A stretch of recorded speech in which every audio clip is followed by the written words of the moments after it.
Welcome to A Story and a Song. This is Deborah Cohen, and I survived Hurricane Helene here in Florida, so I am glad to be here broadcasting as usual.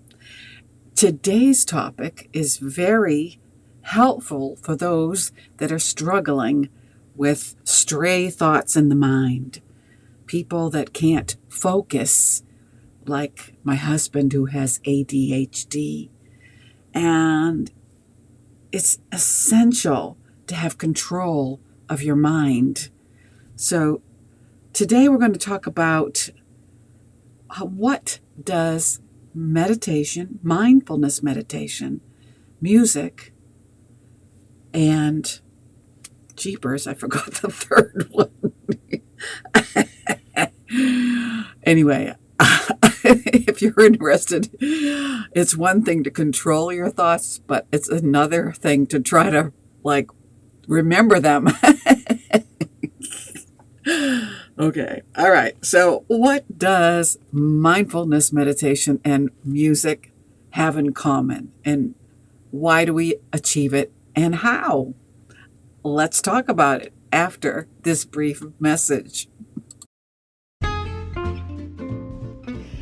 Hello, this is Deborah Cohen Music, and I'm so glad that you took the time to listen to my podcast, A Story and a Song.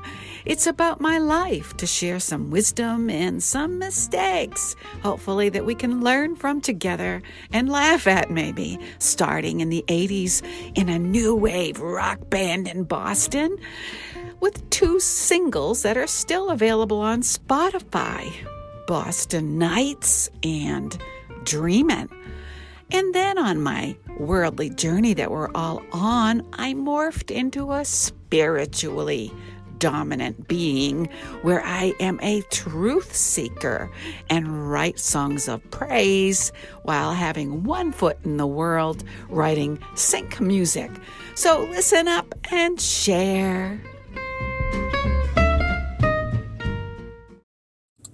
And this is Deborah Cohen. And once again, I thank you for joining. If you're watching live, I am broadcasting Sundays at 11:30 a.m. Eastern Time on Instagram. My handle is Deborah, Debra, Cohen, Cohen, music, Dotcom. And if you're watching also on YouTube, my channel handle is Jewish Rock Music. Yes, I was a rocker in the 80s and opened up in my glory. I opened up for Joan Jett and have one CD called 80s. If you're interested, again, my name is Deborah Cohen. So let's talk about meditation and being present in the moment. Some of us have a hard time with, I call it scattered thoughts, or when I went to counseling when I was younger and trying to weed out the negative thoughts. Some people call it stinking thinking, which doesn't only apply to when you're drunk. Some people just can't turn off those voices. And I learned through counseling first how to identify where that voice is coming from. We're talking about negative thoughts. And then to eliminate it by certain techniques.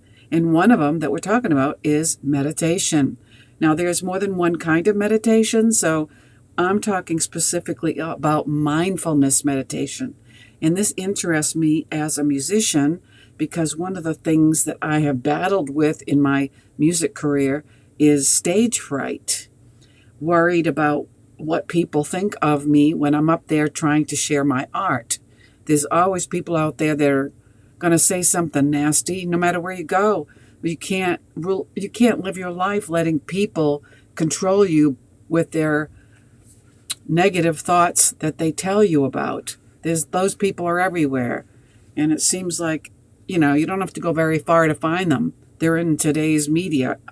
I don't know why people feed on negativity and sarcasm. It's a real shame. Kindness is becoming something of a rare treasure. But let me not get off topic. However, I will have a sip of my new mushroom coffee. I couldn't drink it straight because it was didn't taste very good. So I mix it with my regular coffee and I'm acquiring a taste. It's got health benefits. That's why I'm drinking it. Okay, so let's talk about this. The first book I'm going to mention briefly is called Jewish Meditation, and it's by Ari Kaplan, just to kind of make the setting. Oh, and Caudle Warren is in the house at IG. Thank you for listening. Okay, one of the most powerful uses of meditation is to gain an awareness of the spiritual. And this is so important, and I've mentioned it time and time again in my podcast. A lot of people don't even know that they are a spirit being in a physical body. It's called body-mind or body-mind-soul. And just think about when you leave this planet, your spirit lives on, but your physical body goes to the ground. So I'm talking about, some people call it the soul, some people call it the spirit, but they're synonyms, okay? So we're talking about spirituality. Although we may be surrounded by a sea of spirituality, we are not usually aware of it. Spiritual sensations are quite faint and usually overshadowed by the world of the senses. Where we have 5 physical senses, we have 6 plus spiritual senses that you can actually learn to become aware of as you learn about this information. So if you're here today, listen up, okay? All right. Spiritual senses are quite faint, usually overshadowed by the world of senses. Even in a state of sensory deprivation, the self-generated thoughts of the mind tend to obscure spiritual sensations. So as I mentioned in the beginning, if you're struggling with multiple thoughts, dual thinking, and I'm not talking about schizophrenia. I'm just talking about uncontrolled thoughts, basics. As a believer, you're trying to pray. This is an example. And you start with, your prayers, no matter what language you are, and all of a sudden you remember something you didn't do. Oh, so I used to do that, and I learned when I started praying with this problem, to have a little notepad beside me with a pen or something to write with. So when that stray thought comes in, just quickly write it down and then dismiss it. And you will be able to do that. That's a good way to start practicing focusing on doing one thing instead of your mind all over the place. Okay? However, if a person can quiet down all extraneous thoughts, he or she can then tune in to the spiritual. And that's what we're talking about here today. This tuning in is what is known as the mystical experience in Judaism and in Christianity. Apostle Paul wrote in one of the epistles, he wished that everybody could know the mysteries. But it takes work. You have to have knowledge. So I'm sharing this knowledge with you. In this case, meditation is the most important technique of mystics all over the world. The most vivid experiences were those attained by the prophets in the Bible. Now, I know we're kind of going on a rabbit trail. Don't worry, I'm going to talk about music in a minute, but I just wanted to talk about those that are prayer people. Okay? In the biblical sense, a prophet is more than a person who merely sees the future. Rather, they are the ones who have a strong experience of the spiritual that they can use to garner information. When I pray, I've come to learn how to dismiss all those lingering thoughts that try to take you away from what you're thinking about. You can control your thoughts, but it takes knowledge of how to do it, which is what I'm sharing, and practice, okay, which is up to you. So when you are able to get to a single-minded, some people call it a mantra, where they actually have to speak something out loud because the body listens to everything you say.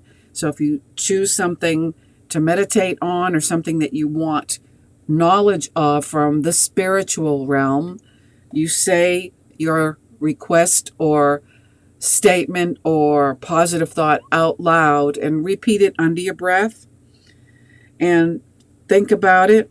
Okay, so a prophet, we're talking about a prophet in the Bible that is not just a future teller, but they're in tune with the spiritual self and the dimensions of God as you know him or her.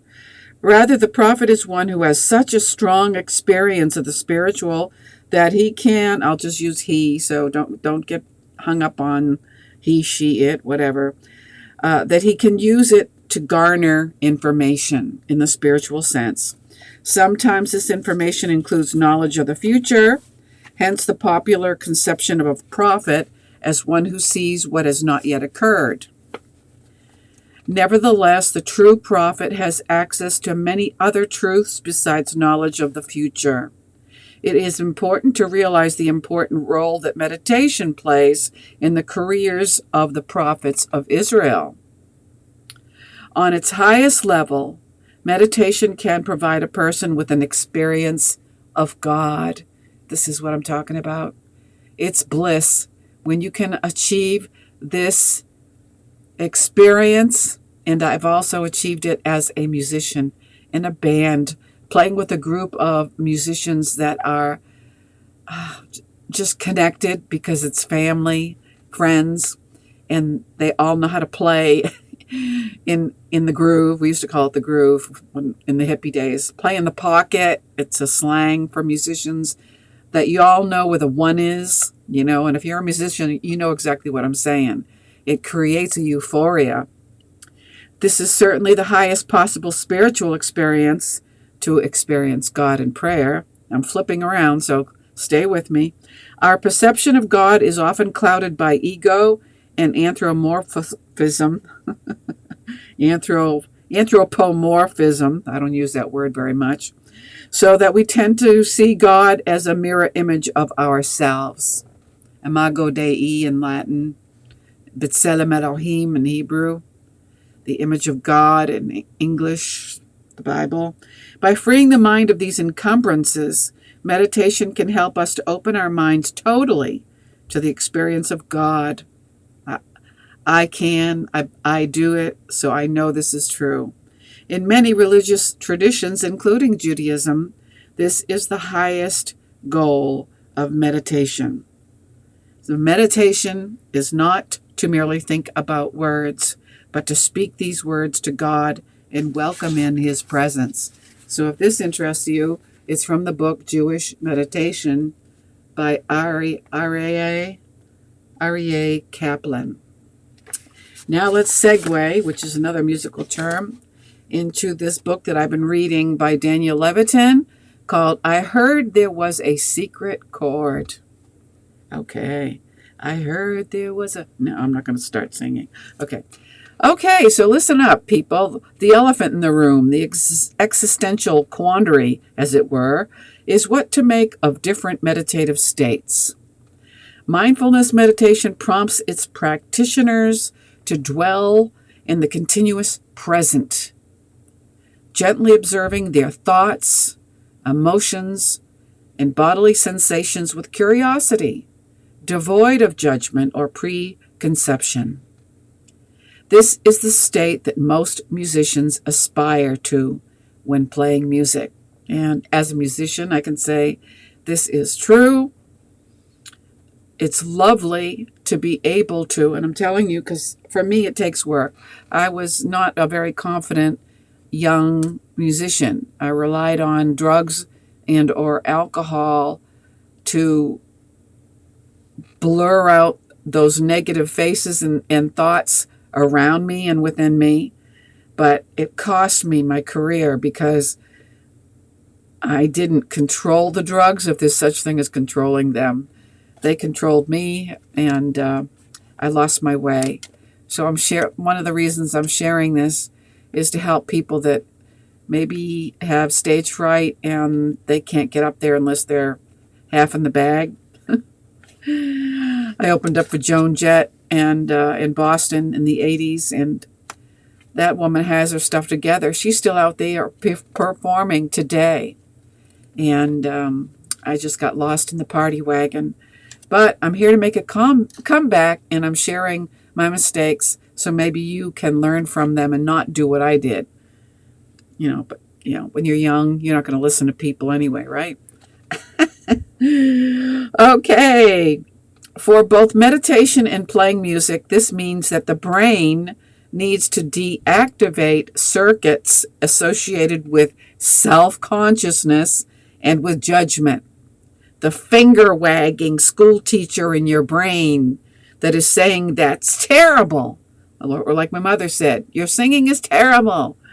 Or you're not good enough. How many of you have heard these or hear them in your brain today when you're trying to focus on feeling good about yourself? You can't do it because those thoughts are controlling you, or the bullies that say nasty things to you, and those thoughts play over and over again.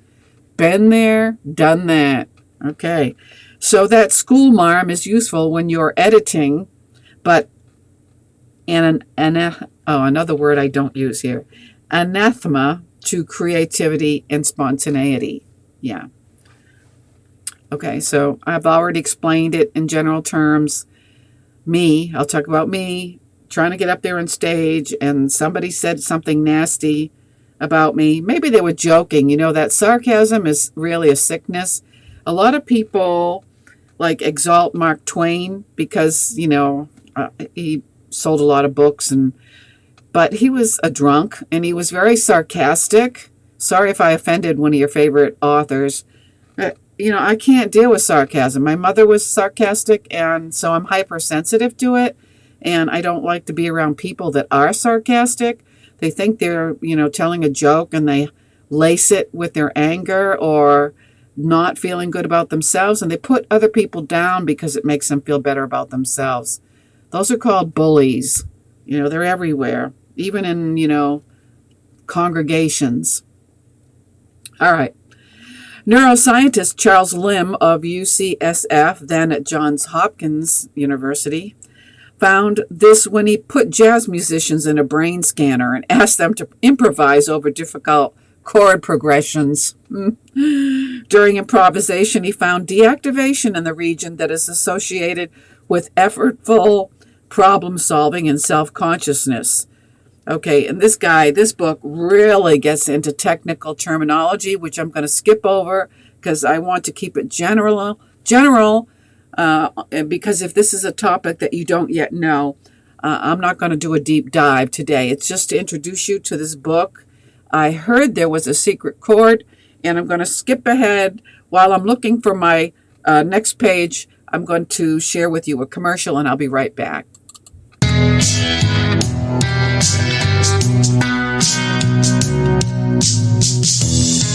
Have you heard of Zion? Where some people still believe in God's kingdom. His holy name is placed there in the Bible, in the heart of Jerusalem. And all nations will know your name. Hallelujah. And this is Deborah Cohen. I'm back, and that was my song that I just released 2 weeks ago, Zion. And I released that because a lot of people are offended by the term Zionist today. They think that it means occupier or colonialist regarding Israel, and they don't realize it's in the Bible. Zion is mentioned 152 times in the Bible, and the Zionist that I am is one who believes in Israel's right to exist, and I believe that because I know, according to the Bible, Zion is Jerusalem, the holy city where the Messiah will come and redeem us all. Jerusalem will be a light for all nations, not just the Jews. And I hope that you believe that. It would at least consider that if you're a Bible ascriber. If you're not, well, I appreciate your acceptance. Today, in today's day and age, in the 2024, at least in the States, the freedom of speech has gone way too far, where again, people spew hateful comments at each other, and it's terrible. I mean, anyway, okay, let's get back on topic. All right, different flavors of mindfulness meditation yield distinct effects on brain function and connectivity mediated by specific neural networks. Whoa, now I'm getting a little technical, not as deep as it was, that's why I skipped ahead, but maybe you're curious how your brain works in a general sense. If you really want to know the details, I get the book by Daniel Levitin, I Heard There Was a Secret Chord. Okay, so we're talking about focusing, how it helps musicians when they're performing or singing or whatever to be able to get to a higher level of singing where you're not self-conscious anymore. You're not worried about what people say, whether they like you or not. You're just in there sharing your art with people that want to experience what you're doing without throwing tomatoes at you or whatever. Oh, goodness gracious. Okay, and then in prayer, we definitely want to be single-minded when we go into praying.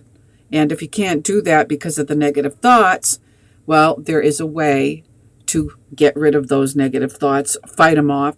And I mentioned a beginning technique. And then, of course, praying in meditation, they call it meditation. Meditation is becoming much more widely accepted. It used to have a negative connotation, like in my generation, they thought that only Hindus meditated. When the Beatles went off into Never Land with the yogi there, people think it's only for Hindus or whatever, but that's not true. It is now accepted and even taught in public classrooms. Yoga is being taught in a general sense. There's more than one kind of yoga. There's more than one kind of mindfulness. We're just talking right here about one size fits all with a little bit of my Jewishness thrown in there, okay? Take what you can, glean what you want and learn from it to help yourself and others. So focused attention meditation anchors one's awareness on a singular point, our own breathing, or a mantra, as I said, an expression, our own bodies. This practice increases neural connectivity in the left hemisphere of your brain involved in attention and working memory. The left inferior frontal gyrus and the left inferior parietal lobe may enhance these cognitive processes. During opening monitoring meditation, where you're starting to practice meditation, you're sitting in a chair or standing, and the instructor or the yoga teacher says, like I'm a yoga teacher, take a breath in through your nostrils. Let's do that. And then exhale twice as long through the back of your throat, thinking about you have the letter O at the opening of your throat. Or you can make the letter O with your mouth. Exhale twice as long. You want to put your hands over your navel, your belly button. You take a breath in. Feel your belly expanding under your hand.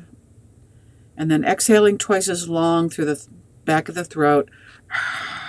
Feel your belly sucking in. You're trying to work those diaphragm muscles, which are very important for singers. Okay. Let's see, where were we? You allow, when you're doing this monitoring meditation, which I just demonstrated for you, to the present moment, allowing thoughts and sensations to arise and pass without judgment, while maintaining an open and curious attitude toward the experiences that arise. You're opening up yourself in a safe environment. This style of meditation increases connectivity in the right hemisphere, specifically between the right superior temporal gyrus and the right insula, regions involved in interoceptivity, which are the sense and perception states of the internal body, and body awareness. Compassion or loving kindness meditation, as practiced by the Dalai Lama, directs one's attentions to feelings of love, empathy, and goodwill toward oneself, toward others, and ultimately all beings. Can you see why this is useful, not only as a musician, not only in prayer, but for our world to practice this kind of Dalai Lama meditation. Loving kindness increases connectivity in both hemispheres of the brain, suggesting a more integrative pattern of neural coupling. I'm talking about the nervous system here. Increased connectivity between the anterior cingulate cortex and the medial prefrontal cortex involved in social cognition and emotion regulation suggests loving kindness meditation may enhance empathy and positive social emotions. So again, loving kindness meditation may be something that you're interested in looking into. What all of these forms of meditation have in common is a certain degree of meta-awareness. I'm not talking about Facebook meta. That's not what I'm talking about, okay? And that distinguishes them from the mind wandering. Okay, this is the difference between being aware of something and being aware that you are aware. In mind wandering, you're aware of what you're thinking about, but time and space seem to disappear. Hence a friend snapping his fingers directly in front of your face and snarkily saying, "Earth to Dan, Earth to Deborah, Earth to Deborah." Yeah, okay, yeah, I was in the zone. All right, don't interrupt me when I'm in the zone. Okay, meta-awareness is a double-edged sword. It can help you understand consciousness and conscious processes. It is what allows the student violinist to be able to step outside the sheer joy of listening in order to study how to play the instrument. That same meta-awareness, however, can prevent us from becoming fully absorbed. When that happens, we hear only the flaws in our performance. Yeah, I know very well about that. Okay. We sit at the concert and analyze what's happening rather than synthesizing and experiencing it.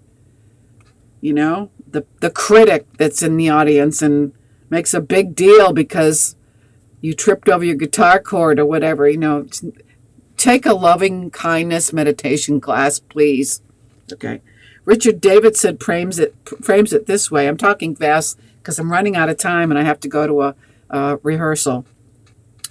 Across a range of traditional and contemporary contemplative traditions, the absence of meta-awareness is viewed as an impediment to various forms of self-monitoring, self-regulation, and self-inquiry. Some meta-awareness is clearly necessary, but too much of it robs us of truly becoming one with those things in life we care about most. The idea of becoming one with the music or the world is famously part of the Buddhist teaching. The Dalai Lama, for example, meditates 4 hours every day in order to strip away his sense of me, I. Yes, and experience how interconnected all of us are. I could sit here and think, I am the Dalai Lama. There is only one Dalai Lama. Very lonely. I can think, I am a Buddhist monk. Thousands of monks. So less lonely. Instead, I think, I am only one of 8 billion people. Not lonely.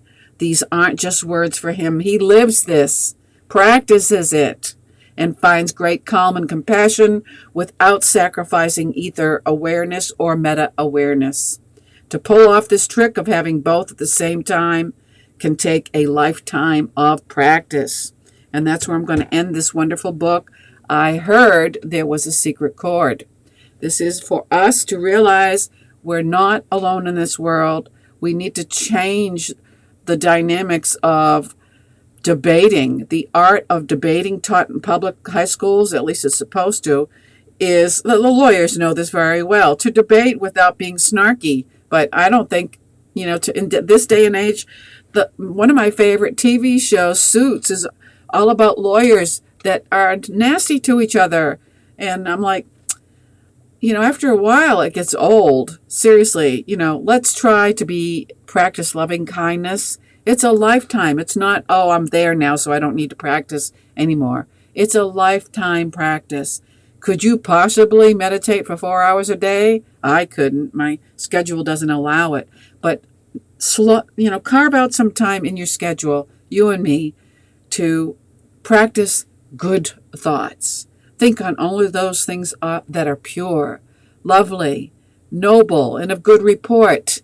Ditch some of the time you spend looking at the nasty media, the media that doesn't feed you just the facts, man. You know, the media that has to make drama out of the political scene, and he hates her and she hates him, and let's make this world a better place, seriously, instead of like trying to outdo each other with hateful things. Bullying is still around today. It was in high school when I was in high school. It's still there. It's worse. No matter how the government has tried to implement bullying programs in school, they haven't worked. It's got us. Let's bring loving kindness meditation into the classroom, into our congregations, into our homes, into ourselves. Can I get an amen? Okay, I know. You're done listening. Okay, so thank you for listening. This is Deborah Cohen, a story and a song.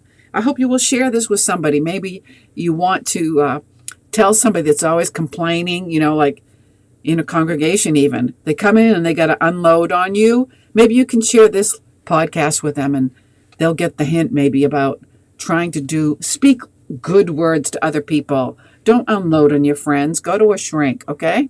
All right, so I hope to see you next Sunday at 11:30 a.m. Eastern Time, right here on A Story and a Song. Yes, indeed.